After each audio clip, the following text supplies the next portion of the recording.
Hello दोस्तों, अगर आप बीए एलएलबी कर रहे हैं तो ये वीडियो आपके लिए बहुत ज़्यादा इम्पोर्टेंट होने वाला है।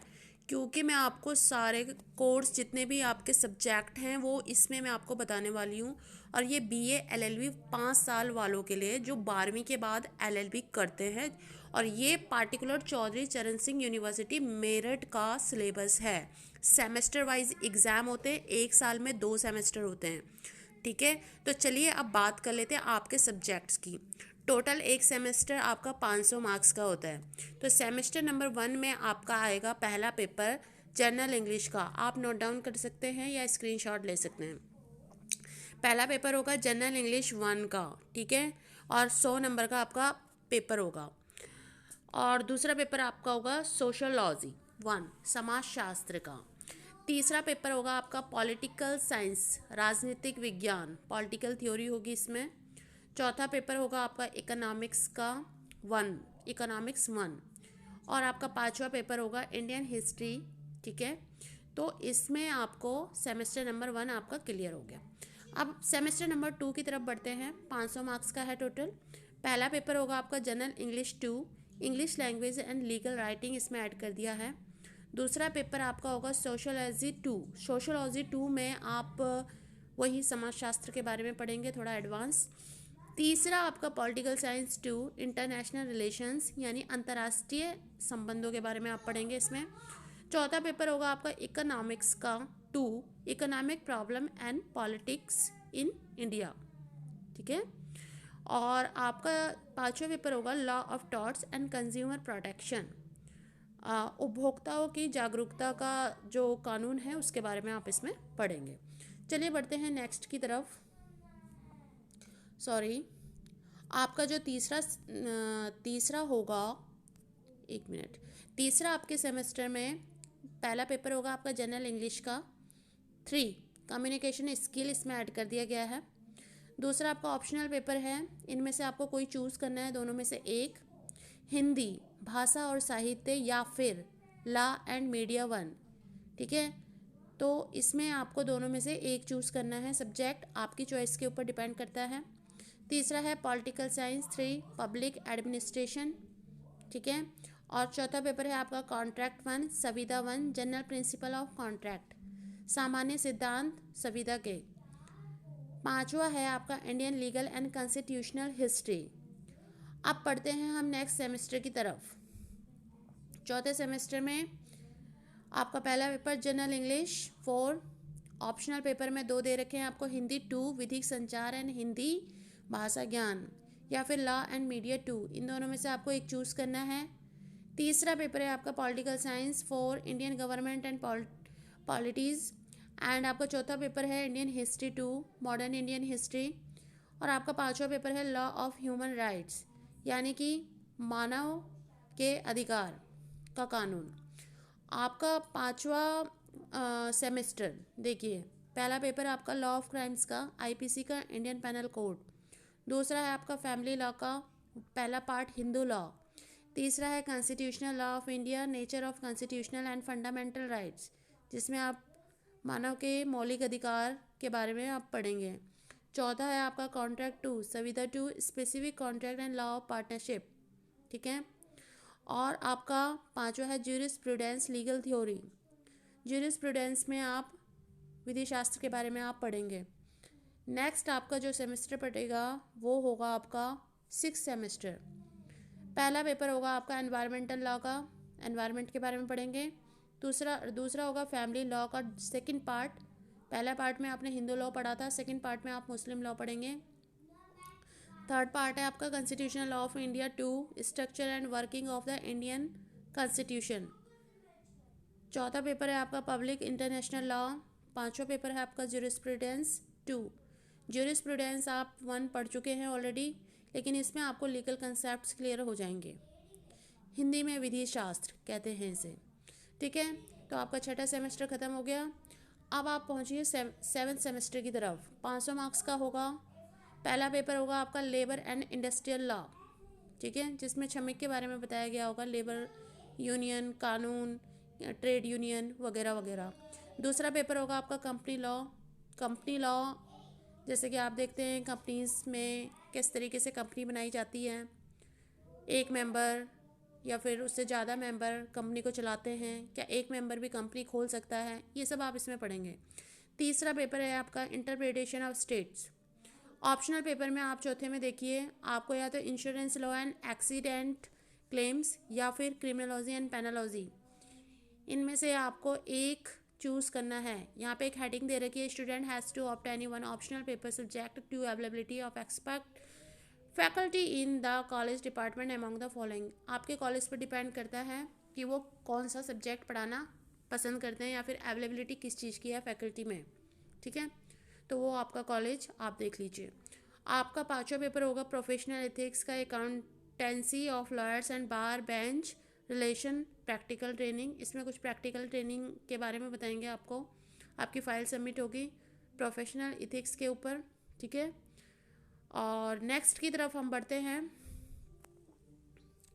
नेक्स्ट सेमेस्टर है आपका फर्स्ट सेमेस्टर में, नेक्स्ट सेमेस्टर में आपका पहला सब्जेक्ट जो होने वाला है वो है एडमिनिस्ट्रेटिव लॉ यानी प्रशासनिक कानून। दूसरा है आपका law of property and easement.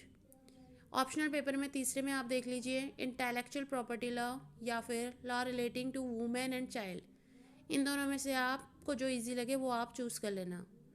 Next आपका चौथा सब्जेक्ट है banking law including negotiable instrument act, ठीक है। बैंकिंग लॉ के बारे में पढ़ेंगे, इसमें नेगोशिएबल इंस्ट्रूमेंट एक्ट और जोड़ दिया है। और पांचवा है आपका arbitration cancellation and alternate dispute resolution, practical training इसमें होगी आपकी, ठीक है। मध्यस्थता अधिनियम, इसके बारे में आप पढ़ेंगे। नेक्स्ट सेमेस्टर की तरफ बढ़ते हैं। यहाँ पे कुछ चीज़ें इंपॉर्टेंट दे रखी हैं, इनको मैं आपको थोड़ी देर बाद पढ़ के बताती हूँ। नेक्स्ट सेमेस्टर आप पहले देख लीजिए। पहला पेपर होगा आपका लैंड लॉ का, यूपी रेवेन्यू कोड 2006, ठीक है। यूपी लॉ के बारे में पढ़ेंगे, लैंड लॉ के बारे में। दूसरा है लॉ ऑफ टैक्सेशन, टैक्स की कैलकुलेशन होती है इसमें, लॉ ऑफ टैक्सेशन के बारे में आप पढ़ेंगे। ऑप्शनल पेपर में आप चूज़ कर सकते हैं इंडियन जुडिशियल सिस्टम और law of trust equity and fiduciary relation, ठीक है। चौथे में भी ऑप्शनल है law relating to right to information या फिर information technology and cyber laws, आप चूज़ कर सकते हैं। पांचवा है आपका moot court pre trial preparation and participation in trial proceeding practical training. Practical का पेपर है मूड कोर्ट का, इसके लिए नीचे नोट कुछ दे रखे हैं, हेडिंग्स दे रखी हैं, वो मैं आपको पढ़ के बताती हूँ। इसमें आप लास्ट देख लीजिए, सॉरी जूम हो गया ज़्यादा। फर्स्ट है आपका कोड ऑफ क्रिमिनल प्रोसीजर, ठीक है। नेक्स्ट है आपका civil procedure code and limitation act. तीसरा है आपका लॉ ऑफ एविडेंस, साक्ष्य का कानून। चौथा है आपका consumer protection law and competition act. And पांचवा है आपका drafting of pleading and convincing practical training, practical का, ठीक है। तो आपके ऑलमोस्ट सारे ख़त्म हो चुके हैं। इसके नीचे हम कुछ हेडिंग्स पढ़ लेते हैं। इसमें क्या लिखा हुआ है, paper code BL 9005 entitled drafting A pleading and convincing will carry maximum 100 marks का होगा आपका जो ये प्रैक्टिकल का पेपर है लास्ट वाला ड्राफ्टिंग वाला, which will be divided into theory paper and practical, जो कि डिवाइड होगा आपका थ्योरी पेपर में, और प्रैक्टिकल वॉक जो आपका voice examination carrying 50 marks each, तो 50-50 में ये डिवाइड हो जाएगा, ठीक है। आपका ये ओरल भी होगा यानी वाइवा होगा आपका 50 मार्क्स का, 50 मार्क्स का आपका थ्योरी का होगा। The theory paper will be conducted at the time of the other theory paper. अब जो 50 मार्क्स का है आपका थ्योरी पेपर वो और पेपरों के साथ कंडक्ट करवा दिया जाएगा, ठीक है। This course will B taught through class instruction and simulation exercises. ये आपको पढ़ाया जाएगा जो भी क्लास में आपके कॉलेज में पढ़ाया जाता है उसके साथ साथ, preferably with the assistance of the practicing lawyers, retired judges, apart from the teaching the relevant provision of law। जो retired judges होंगे, जो experienced लोग होंगे उनके या फिर एडवोकेट्स, सीनियर एडवोकेट्स, उनके द्वारा जो है ये आपको पढ़ाया जाएगा, drafting and pleading and conveyancing practical training. और इसमें लिखा हुआ है apart from teaching the relevant provision of law the course will include 10 written exercise in drafting of pleading. इसमें 10 एक्सरसाइज होंगी drafting of pleading carrying 20 marks, ये देखिए marks भी लिखे हुए हैं। ड्राफ्टिंग ऑफ प्लीडिंग होगी आपकी 20 मार्क्स की, 2 मार्क्स फॉर ईच एक्सरसाइज, जिसमें 2 नंबर की प्रत्येक एक्सरसाइज है, यानी प्रत्येक चैप्टर है आपका। And 10 written exercises in conveyancing, और 10 मार्क्स किसके लिए हैं आपके? 10 written exercise in drafting of the pleading carrying 20 marks. 20 marks के लिए आपका ये वाला होगा पोर्शन। कौन सा वाला? कन्वेंसिंग वाला, ठीक है। 2 marks for each exercise and 10 written exercise in conveyancing carrying 20 marks.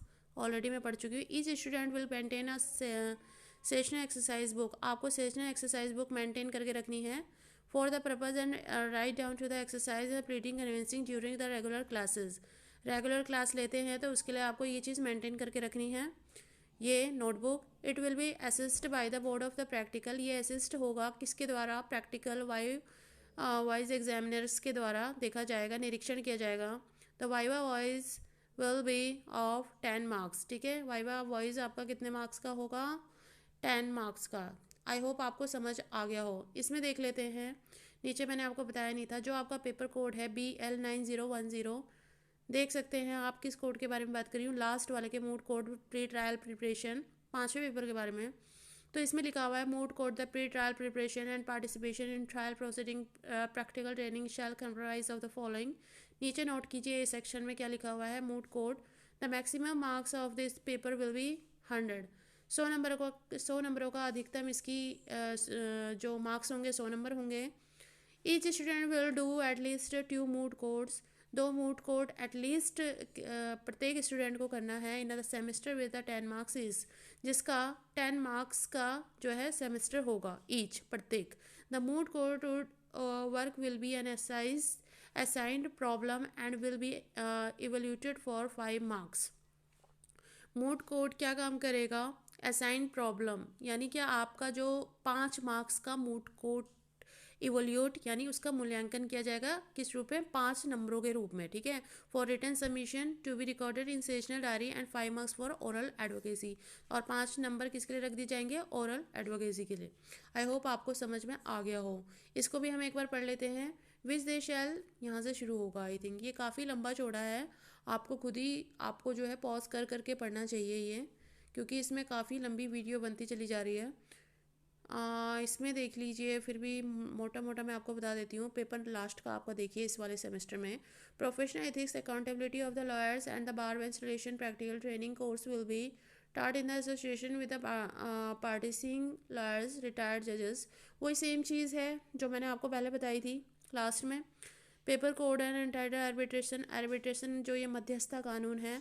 And alternate dispute resolution practical training will be टार्ट पार्टली, वही कहाँ से पढ़ाया जाएगा, कितने मार्क्स का होगा, ये सब आप डिटेल में देख लेना, ठीक है। कोड असाइनमेंट्स के बारे में पढ़ लेना, interviewing technique use in the pre trial preparation के बारे में पढ़ लेना, गाइडलाइंस पढ़ लेना। ये सारे आप जो है डिटेल में इसको पॉज कर करके आप बच्चों पढ़ लेना, ठीक है। और हाँ, मैं लास्ट में यही चीज़ कहना चाहूँगी, अगर आपने इस चैनल पे नया विजिट किया तो प्लीज़ इस चैनल को ज़रूर सब्सक्राइब कीजिए, ताकि CCS से रिलेटेड जितनी भी मेरे पास नॉलेज है मैं आप तक बिल्कुल पहुंचा सकूं टाइम पे। और आगे आगे मैं आपके कोर्स से रिलेटेड नोट्स भी लेकर आने वाली हूं, तो आपकी सुविधा के लिए इम्पॉर्टेंट क्वेश्चन लेने के लिए और आप एक झटके में पास होने के लिए अच्छे नंबरों से आप इस चैनल को ज़रूर सब्सक्राइब कर दें। और इसी के साथ ही बच्चों लाइक ज़रूर कर देना। Thank you so much.